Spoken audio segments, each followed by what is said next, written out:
और मैं इसलिए कहता हूं कि सरकार पिछड़े दलितों और अल्पसंख्यकों को डराना चाहती है। कई मौकों पर हम लोगों ने घटनाओं में देखा है, उनके काम करने के तरीके को देखा है, क्योंकि वो जानते हैं कि पीडीए की ताकत 2027 में सपा को साथ दे रही है। सपा के साथ खड़े हैं पीडीए के लोग, उसे डराएं धमकाएं, और वो डराना धमकाना हम लोगों ने देखा था। अभी जो बाई इलेक्शन हुआ था उसमें किस तरीके से डराया धमकाया गया था, उन्हें वोट तक नहीं डालने दिया गया था। ये बड़ी साजिश थी, और मैं कुछ उदाहरण हाल के ही देना चाहता हूं।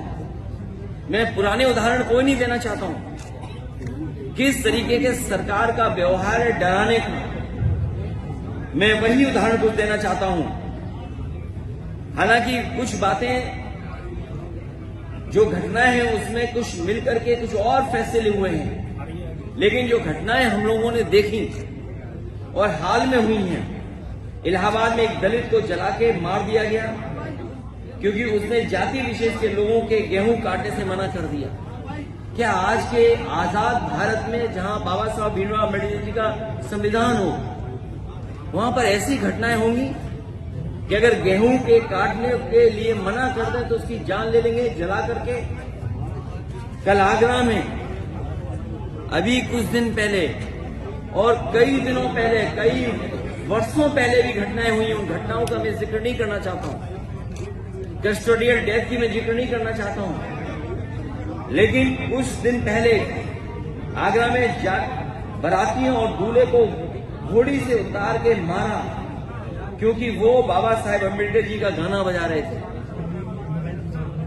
अगर गाना तेज था तो उसकी शिकायत की जा सकती है, लेकिन गाना आप क्या बजा रहे हैं नहीं बजा सकते हैं। और किस तरह का व्यवहार रहा। इसी तरह इटावा में निषाद युवक को उसके फेसबुक पोस्ट के लिए मारा और अभी तक कोई कार्रवाई नहीं हुई है। अभी हाल ही में फेसबुक पोस्ट लिख दिया, उसने वीरांगना फूलन देवी को लेकर के कुछ लिख दिया, उसको मारा और अभी तक मारने वालों पे कोई कार्रवाई नहीं हुई है। आजमगढ़ में एक दलित दंपति पुलिस से कह रहा था कि आप चल के मेरी बेटी छुड़ा दीजिए।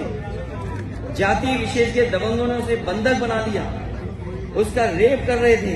बताइए आप किस युग में हैं हम शायद ये भूल गए हैं, और इसलिए भूल गए क्योंकि सरकार बाबा साहब भीमराव अम्बेडकर जी के दिए हुए संविधान पे नहीं चली, इस कानून को नहीं लागू कर रही है।